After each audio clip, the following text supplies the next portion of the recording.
मैं चाहूंगा कि आज हम लोग आदम की वंशावली को देखेंगे। उत्पत्ति उसका 5वां अध्याय और उसका 1 से 5 पद कोई भी एक व्यक्ति पढ़ सकता है ऊंची आवाज में।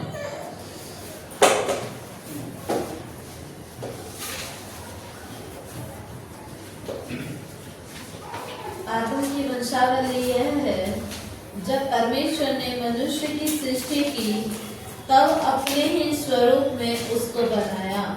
उसने नर और नारी करके मनुष्यों की सृष्टि की और उन्हें आशीष दी और उनकी सृष्टि के दिन उनका नाम आदम रखा। जब आदम 130 वर्ष का हुआ तब उसके द्वारा उसकी समानता में उसी के स्वरूप के अनुसार एक पुत्र उत्पन्न हुआ। उसने उसका नाम श्वेत रखा। श्वेत के जन्म के पश्चात आदम 800 वर्ष जीवित रहा और उसके और भी बेटे बेटियां उत्पन्न हुई। इस प्रकार आदम की कुल आयु 930 वर्ष की हुई। तत्पश्चात वह मर गया। हालेलुया। हालेलुया। जैसा मैंने पिछले सप्ताह में आपको बताया था, एक सस्पेंस है जिसे हमें समझना है और आज बहुत सारे लोगों के लिए एक क्वेश्चन बना हुआ है। एक ऐसा क्वेश्चन कि जब कैन अपने भाई को मारकर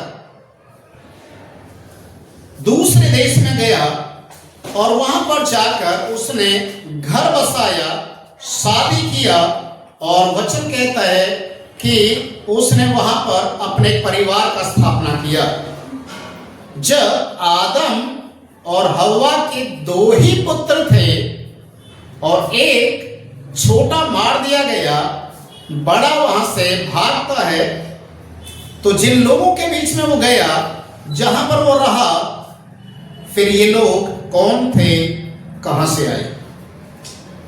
एक बहुत बड़ा प्रश्न है और जिसे आज हम आदम की वंशावली के द्वारा समझेंगे कि आदम की वंशावली। प्रियो, जिस समय परमेश्वर ने आदम और हव्वा को रचा, क्या उनको एक छोटे से पुतले के रूप में बनाया होगा? क्या उनको एक नासमझ एक बच्चे की आयु का जैसा 10-12 साल टीनेज का होता है, उतने आयु को बनाया होगा? आदम और हव्वा को जिस समय बनाया तो क्या वो संपूर्ण रीति से मनुष्य थे या कुछ सालों के बाद मनुष्य बने? देखिए, एक जो नियम या जो परमेश्वर ने मनुष्य के लिए ठहराया, एक ठहराव, पहले बच्चा मां के गर्भ में आता है, 9 महीने वो मां के गर्भ में रहता है, उसके बाद इस दुनिया में आता है जन्म लेकर, फिर उसे सालों साल लगते हैं, वो धीरे धीरे हंसना, बोलना, चलना सीखता है, फिर धीरे धीरे बढ़ता है, फिर टीन एज उम्र में जाता है, फिर यंगेस्ट में जाता है, यंग होता है और उसके बाद वो धीरे धीरे जैसे बढ़ते जाता है, फिर वो एक पारिवारिक जीवन में भी जाता है और फिर बुजुर्गावस्था में जाता है। पर क्या परमेश्वर ने जब आदम और हव्वा को बनाया तो क्या छोटे बालक के समान बनाया था? कैसा बनाया होगा? कैसे बनाया? लिखा हुआ अपने स्वरूप और अपनी समानता में, ठीक है, मतलब संपूर्ण इंसान बनाया, संपूर्ण। उसको ऐसा नहीं बनाया कि तू 10 साल के बाद तेरा बुद्धि विकसित हो जाएगा, तू हाथ पैरों से काम करने लग जाएगा, फिर बड़ा हो जाएगा, तेरी शादी होगी, बच्चे पैदा होंगे, ऐसा तो नहीं था ना। आदम और हव्वा को जब परमेश्वर ने बनाया और आदम संपूर्ण एक मनुष्य था, संपूर्ण पूरा मनुष्य, वो बालक नहीं था, संपूर्ण मनुष्य था, और जब उसकी पसली को निकाला तो उसे भी संपूर्ण एक स्त्री का नाम दिया गया। समझ में आ रहा है? जिस समय इनको अदन की वाटिका के अंदर रखा गया, उस समय तक इनको कोई भी संतान नहीं था। इस चीज को याद रखिए।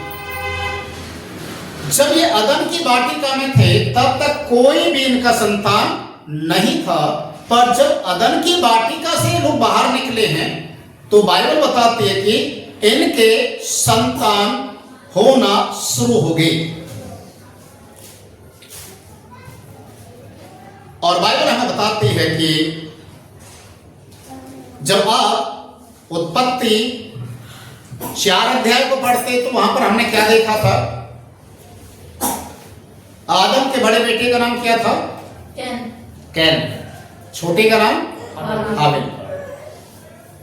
उस समय कैन और हाबिल जब पैदा हुए, आदम और हवा की आयु के बारे में कुछ लिखा है? कितनी आयु का था? 4 अध्याय के पहले, दूसरे, तीसरे पद को आप पढ़ें और फटाफट मुझे बताएं।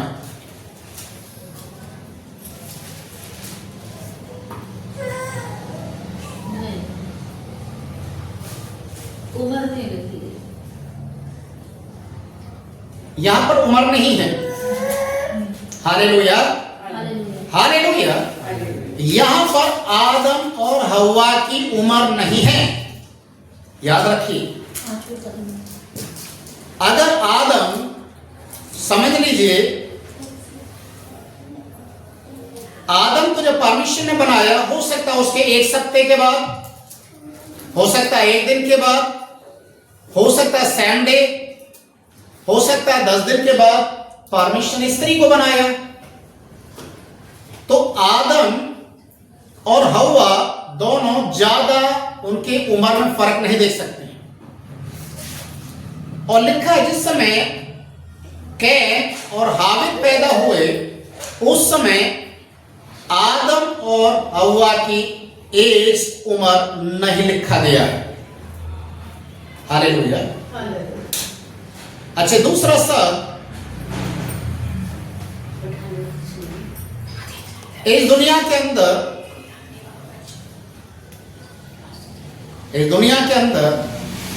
एक बच्चे को पैदा होने के लिए कितना समय चाहिए?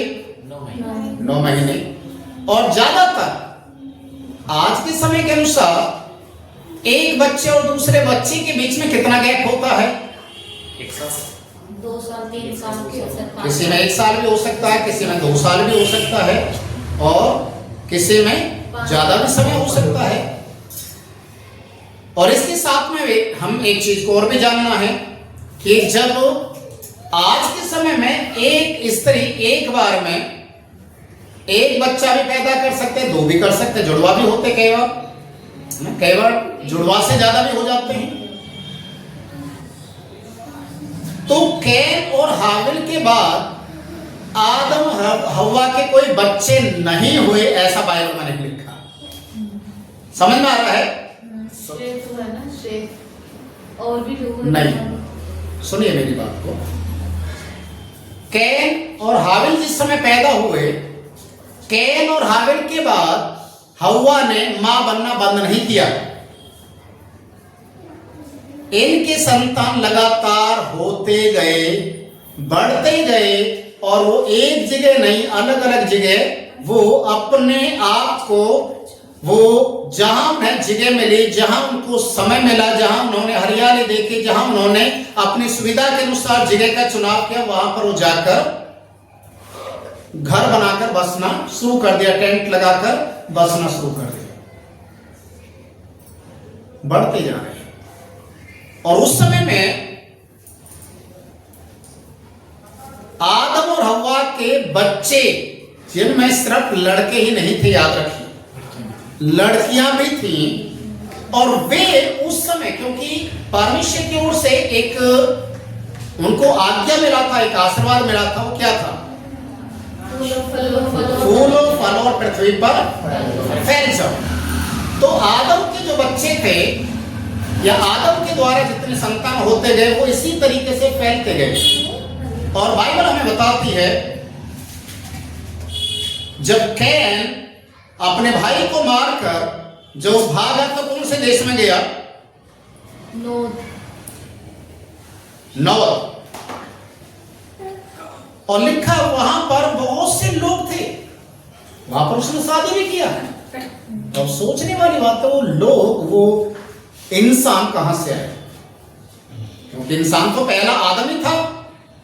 ऐसा तो नहीं कि आदम के अलावा परमेश्वर ने और भी दुनिया के अंदर में इंसानों को बनाया हुआ हो, क्योंकि पहला तो इंसान आदम ही है। हालेलुया। समझ में आ रहा है? कुछ नहीं ना? कैन और हाबिल के पैदा होने के बाद इनका जिक्र इसलिए किया गया है क्योंकि इन्होंने परमेश्वर के सामने एक बलिदान को लेकर, या परमेश्वर के सामने इनका इसलिए ऐसा गिनती किया गया, इसलिए इनका नाम गिना गया कि इन्होंने परमेश्वर के लिए कुछ किया। पर इनके बाद जो पैदा होते गए उनका कोई गिनती इसलिए नहीं है क्योंकि परमेश्वर अगर हर एक व्यक्ति का नाम लिखना या उनकी जनगणना शुरू कर देता तो इस दुनिया में बाइबल से बड़ी कोई पुस्तक नहीं है। देखिए, ये बात बिल्कुल सत्य है। यीशु ने जितने आश्चर्य कर्म किए दुनिया में, अगर वो सारे कार्य लिखे जाते तो नया नियम इस दुनिया में नहीं समाता। तो परमेश्वर कुछ चीजों को जो चुनिंदा है और जिनसे परमेश्वर अपनी महिमा को लेना चाहता, उनको कड़ी बाई कड़ी परमेश्वर जोड़ते हुए जा रहा है।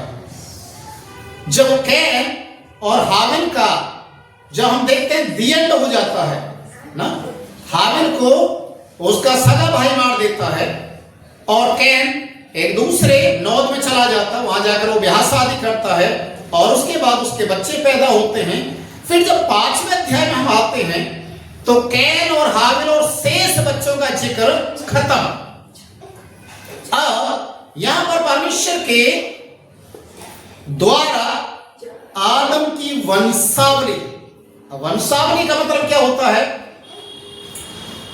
वंशावली का मतलब क्या होता है? उनका पूरा वंश जो शुरू हुआ, जो आदम से, या आदम के अगर वंशावली बोला जाए तो आदम के द्वारा जो संतान पैदा हुई उनका एक वंश, पीढ़ी बाई पीढ़ी कौन कौन होते गया, उसका एक जिक्र, उसे बोलते वंशावली।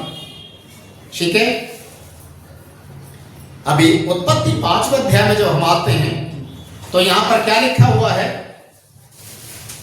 परमेश्वर ने जब सारी दुनिया को बनाया, पृथ्वी को बनाया, और जब सारी दुनिया को बनाकर परमेश्वर ने देखा सब कुछ अच्छा है और सब बहुत अच्छी तरीके से परमेश्वर ने दुनिया का सृष्टि कर दिया, और आदम 130 वर्ष का हुआ, 130 वर्ष का हुआ, तब उससे एक पुत्र उत्पन्न हुआ। समझ में आ रहा है? यानी आदम और हवा से एक पुत्र उत्पन्न हुआ कितने साल के बाद? 130 साल के बाद। और उसका नाम क्या रखा? शेत रखा। फिर थोड़ा सा वहां पर ट्यूट आता है कि उनके और भी बेटा बेटी हुए, और जब आदम मरा तो कितने साल का होकर मरा? 930। अभी एक बच्चा, समझ लीजिए, एक बच्चा 1 साल में पैदा हो रहा है, 2 साल में एक बच्चा पैदा हो रहा है, तो आदम की कुल आयु कितनी थी? 930। तो कितने बच्चे पैदा हुए होंगे?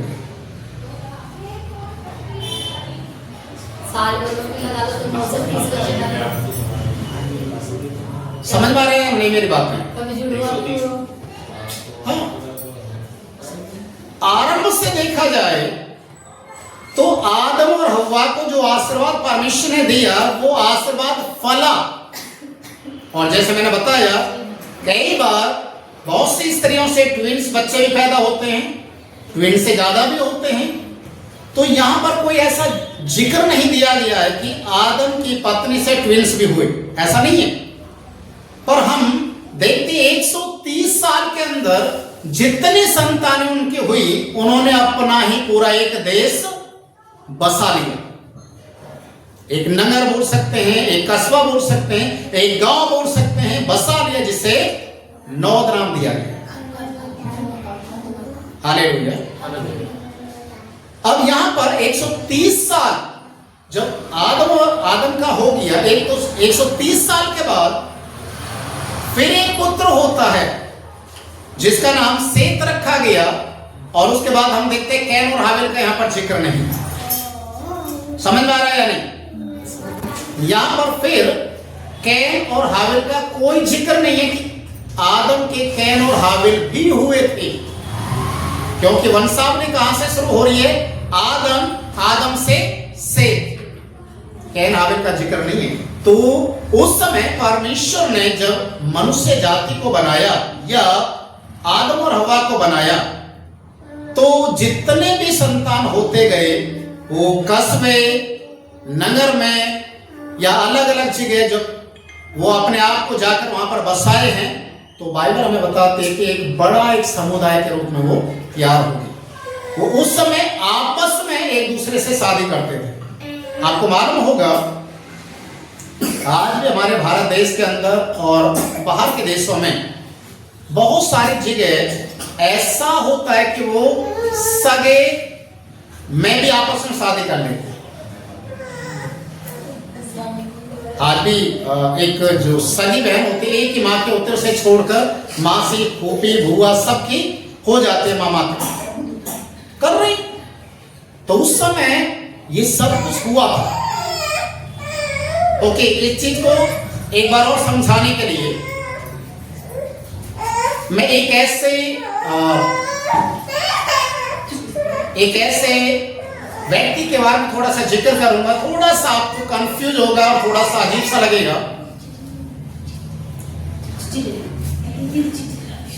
लूत, कितने लोगों को मालूम है इब्राहिम के भतीजे लूत के विषय में? लूत जब वो सदोम अमोरा देश से भागा, तो उसके 2 बेटियां थी, उसकी पत्नी थी, कोई नहीं बचा। ये चारों वहां से निकले, पर सदोम अमोरा देश से भागते भागते लूत की पत्नी ने पीछे की ओर फिर कर देखा, तो नमक का खंबा बन गया। अब बाइबल हमें एक बात को बताती है कि समय और रीति के अनुसार हर एक बाप को अपनी बेटियों के लिए रिश्ता ढूंढने के लिए खुद जाना पड़ता था। पर लूत उस समय इतना ज्यादा बीमार हो गया था, सदमे में चला गया था, उसकी पत्नी नमक का खंबा बन गई, उसका सब कुछ उजड़ गया। तो बाद में लिखा, उसकी दोनों बेटियों ने अपने बाप के लिए संतान पैदा की। समझ में आ रहा है? दोनों बेटियों ने अपने बाप के लिए संतान पैदा की। तो ये उत्पत्ति के ही बीच में एक ऐसा जिक्र हम देख सकते हैं कि ऐसा भी हुआ था।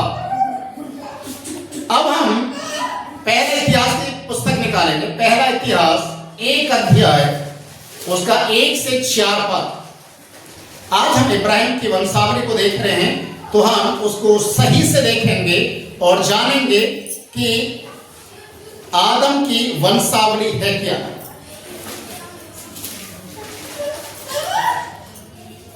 पहला इतिहास, पहला अध्याय 1 से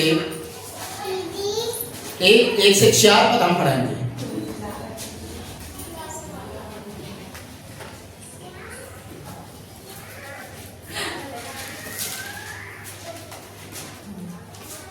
मिल गया तो पढ़ेंगे जरा। पहला इतिहास 1 अध्याय, उसका 1 से 4 पद। आदम, शेत, एनोश, केनान, महलन, येरेद, हनोक, मथुशेलह, लेमेक, नूह, शेत, हाम और येफेत। ओके, चलिए यहां पर हम लोग क्या देख रहे हैं? 1 से 4 पद में आदम, देखिए यहां पर भी वंशावली का जिक्र है। आदम सबसे पहले इंसान का नाम आदम, आदम। उससे कौन पैदा हुआ? शेत, सेत। कैन और हाबिल का जिक्र। कैन और हाबिल का जिक्र नहीं। ठीक है, शेष जो और बच्चे हुए उनका कोई भी जिक्र नहीं है। और उसके बाद कैनान, सेत से एनोस, एनोस, कैनान, महलोल और येरेद, हनोक, मथुसेलह, लेमेक और नूह। नूह से सेम, हाम और येपेत। ये 3 बेटे थे नूह के जो है। ठीक है, ये एक जिक्र है, एक वंशावली के विषय में बोला गया है। जैसे जैसे आप इतिहास को पढ़ते जाएंगे, जैसे जैसे आप जो पूरी दुनिया की हिस्ट्री और इजराइल लोगों की हिस्ट्री को जब आप खंगोलेंगे, निकालेंगे, तो आपको मालूम चलेगा कि ये अलग तरीके से एक हिस्ट्री बनकर आती है जहां पर कैन और हाबिल का कोई भी जिक्र नहीं है। और जहां पर पाप के विषय में और धार्मिकता के विषय में बातचीत आती है तो वहां पर कैन और हाबिल का जिक्र आता है। बाइबल हमें बताते कैन शैतान से था और हाबिल धार्मिक ठहरा। समझ में आ रहा है? तो हम जब परमेश्वर के वचन को देखते हैं कि इब्राहिम, पहले आदम देखते हैं, और जब मत्ती रचित सुसमाचार को आप देखेंगे तो वहां पर आदम का नाम हट जाता है। अब जो वंशावली शुरू होती है, उत्पत्ति पहला अध्याय का पहला पद आप पढ़े जरा, वहां की जो वंशावली वो आदम को ही गायब कर देती है। आदि में परमेश्वर ने आकाश और पृथ्वी की सृष्टि की। मत्ती अच्छा, पहला अध्याय पहला पद।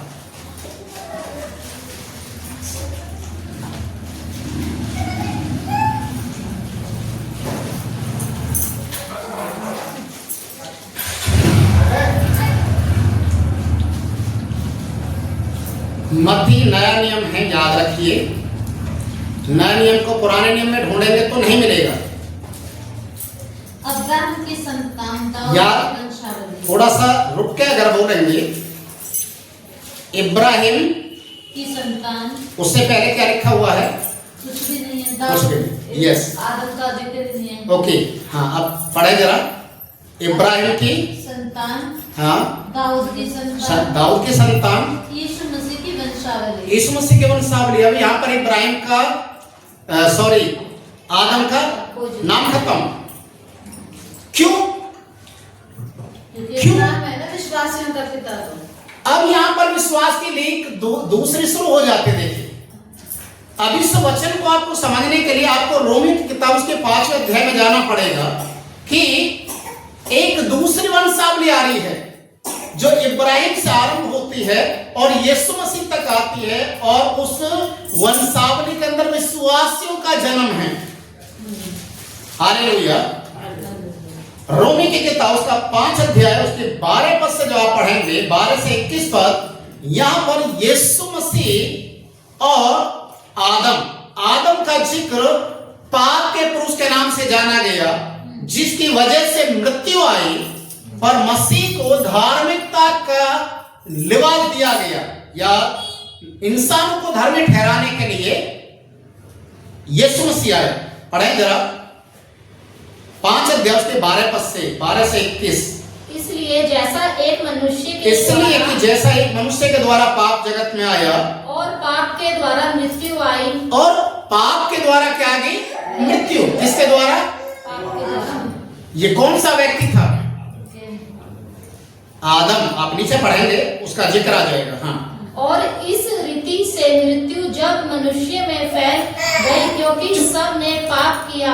व्यवस्था के दिए जाने तक पाप जगत में तो था, परंतु जहाँ व्यवस्था नहीं वहाँ पाप गिना नहीं जाता।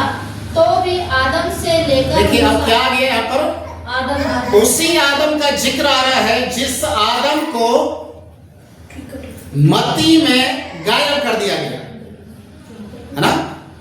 क्योंकि यहां से रोमियो 5 अध्याय से जब हम देखते हैं, ऐसा नहीं सोचना है कि रोमियो की किताब को तो बाद में लिखा गया, ऐसा नहीं है। पर पौल उन बातों का जिक्र करता है जिनके द्वारा पाप जगत में आ रहा है और उद्धार भी आ रहा है।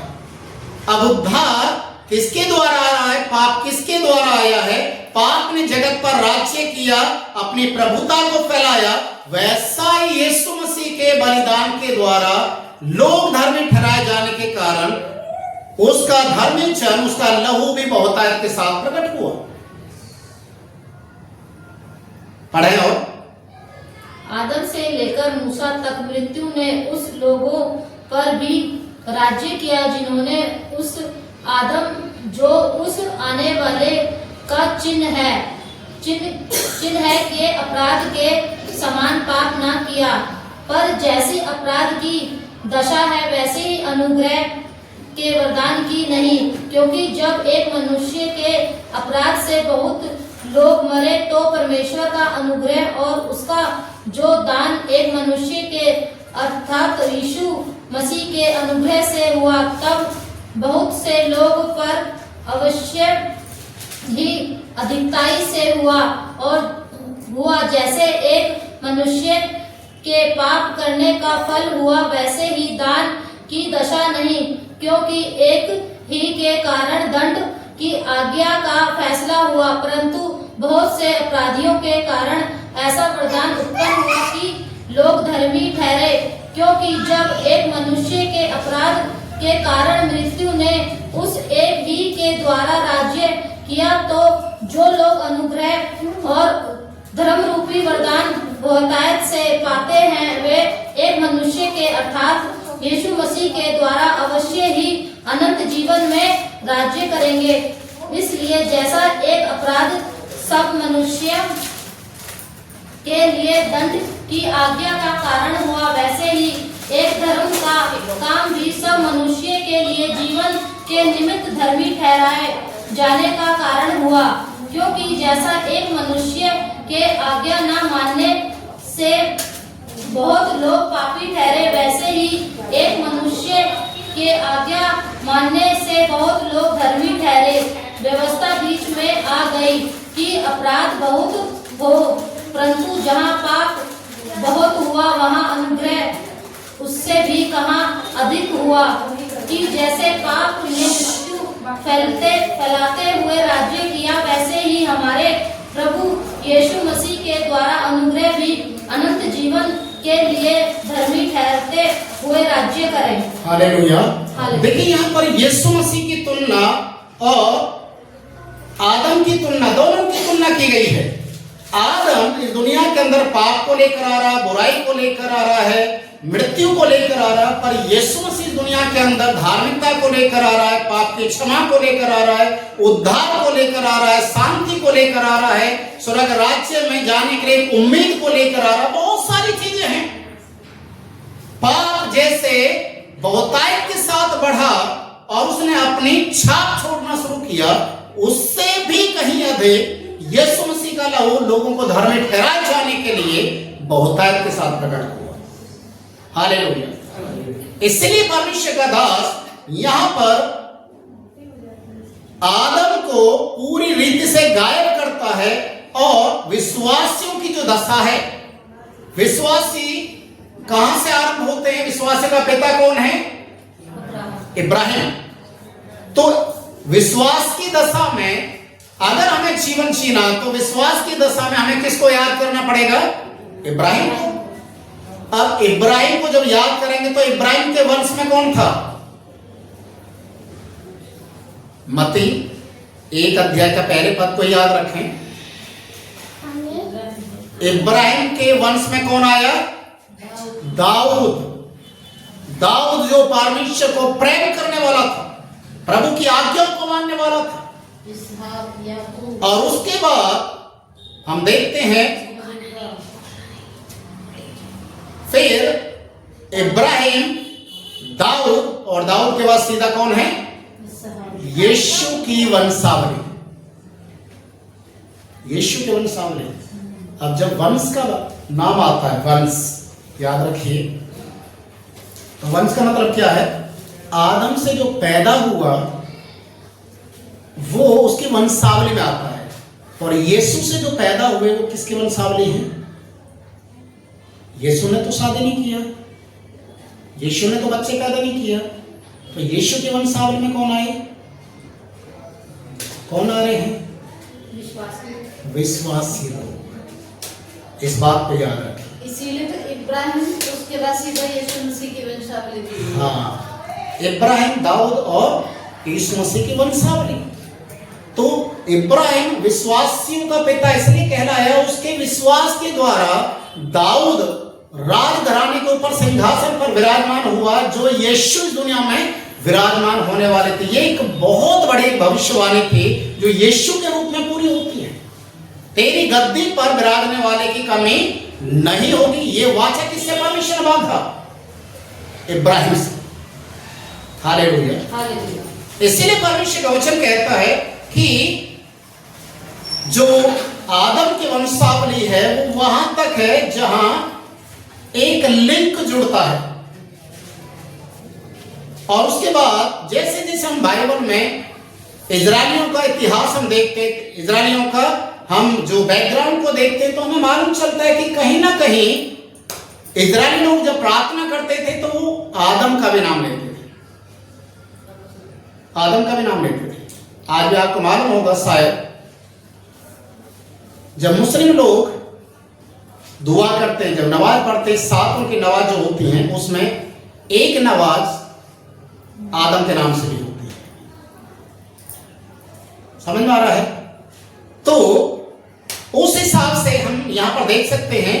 फिर आगे जब यीशु का जिक्र आता है, लूका रचित सुसमाचार उसका 2-3 अध्याय निकालें, लूका उसका 3 अध्याय।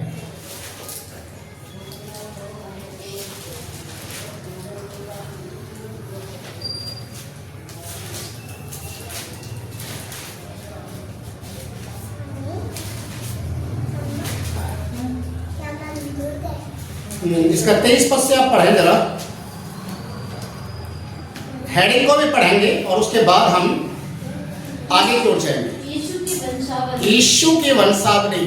जब यीशु आप उपदेश करने लगा तो लगभग 30 वर्ष की आयु का था, और जैसा समझा जाता था यूसुफ का पुत्र था। ओके, अभी देखिए यहाँ पर एक बड़ी दिलचस्प बात है, समझने वाली बात है। यीशु किसके द्वारा दुनिया में आया? मरियम के द्वारा, मरियम के कोख में जन्म लिया। तो मरियम किसकी पत्नी थी? यूसुफ की। ठीक है, हिसाब से क्या देखा जाए, अगर वंशावली को जब लिखा जाता है, जोड़ा जाता है, तो यीशु को किसके वंश में देना चाहिए? मरियम और यूसुफ, है ना? पर यहां पर हम देखते हैं कि यीशु की वंशावली जब शुरू होती है तो यीशु मसीह के पीछे का एक विवरण दिया गया है, एक पीछे वाला विवरण, जिसे हम बीसी बोलते हैं ना, उल्टी जो गिनती हम लोग करते हैं। अब यहां पर आप देखेंगे तो यहां पर एक बार फिर से सृष्टि में पहले मनुष्य का भी जिक्र आएगा। इसी का 33 पद आप पढ़ें, सॉरी 38। और वह एनोश का, और वह शेत का, और वह आदम का, और वह परमेश्वर का पुत्र था। अभी आदम को किसका पुत्र बोल दिया? आदम को किसका पुत्र बोला? परमेश्वर का पुत्र था। लिखा है या नहीं? आदम किसके द्वारा पैदा हुआ? परमेश्वर के द्वारा। यीशु मसीह किसके द्वारा पैदा हुआ? परमेश्वर के द्वारा। तो अब हम इस बात को इस तरीके से भी देख सकते हैं कि इधर आदम की वंशावली है जो पाप की ओर जाती है, और इधर यीशु मसीह की वंशावली जो धार्मिकता की ओर जा रही है। एक वंशावली जो नरक की ओर जा रही है, और एक वंशावली यीशु की जो स्वर्ग की ओर जा रही है। अब यहां पर यीशु का जब जिक्र आता है, यीशु की वंशावली, तो यीशु 30 साल का होने के बाद जब उसने सेवकाई को आरंभ किया तो लिखा वह यूसुफ का पुत्र था।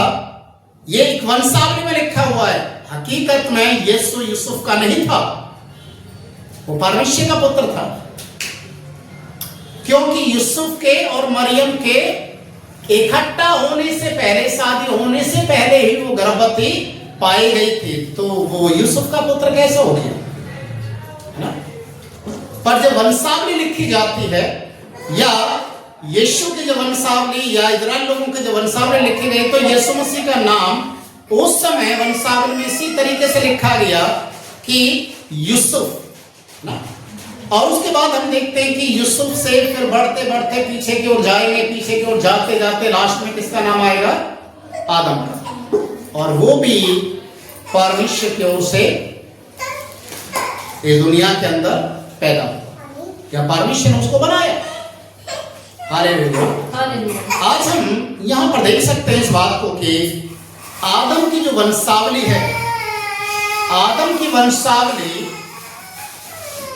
जितने भी लोग होते गए, आदम की वंशावली में जितने भी लोग होते गए, पूरी दुनिया, पूरी सृष्टि, पूरा ब्रह्मांड भर गया उनकी वंशावली से। पर बाइबल में लिखा उनका सभी का जिक्र नहीं है, उनका सभी का जिक्र नहीं है। गिने चुने लोगों का जिक्र है जिन्होंने परमेश्वर के लिए या जिनको परमेश्वर ने इस्तेमाल किया अपने कार्यों के लिए, केवल उन्हीं का जिक्र है। इसलिए अगर कोई आपसे पूछे, कोई भी आपसे पूछे कि जब कैन अपने पिता को इब्राहिम जो आदम को छोड़कर अपने भाई को मारकर जिस देश में गया, उस देश के लोग कहां से आए, तो ये एक सही उत्तर है कि आदम और हव्वा के जितने संतान होते गए उनका काउंटिंग नहीं किया गया, गिनती नहीं की गई, वो बढ़ते गए और उन्होंने अपने अपने जगह में अपना नगर कस्बा बसा लिया और वो एक समृद्ध या एक इस दुनिया में फैलने वाले लोगों के रूप में गिने गए। पर जिक्र जैसे कैन और हाबिल के बाद पूरा जिक्र खत्म हो जाता है, 130 साल तक वो गायब हो जाता है और 130 साल के बाद एक पुत्र आ रहा है जिसका नाम सेत रखा गया। तो जब सेत 130 साल में हुआ तो 130 साल तक जब ये आदम और हव्वा रहे होंगे इस दुनिया में, तो उनके कितने पुत्र रहे होंगे, कितने बेटा और बेटी पैदा होंगे? और शेत के बाद भी लिखा और भी बेटे बेटियां हुए। वो तो 930 साल तक तो उसने पता नहीं कितने बच्चे पैदा कर दिए होंगे, क्योंकि वो एक आशीर्वाद के रूप में जाना गया है। तो हम परमेश्वर के वचन को इस तरीके से जब देखेंगे तो आपको समझ में आएगा कि जो क्वेश्चन है, बहुत सारे लोग जो क्वेश्चन करते हैं उन क्वेश्चनों का उत्तर बाइबल में ही है। अगर आप उसको ध्यान से पढ़ेंगे, आप उसको समझेंगे, तो आपको यहीं पर उसका उत्तर मिल जाएगा। हालेलुया। आइए सभी अपनी आंखों को बंद करें, हम प्रार्थना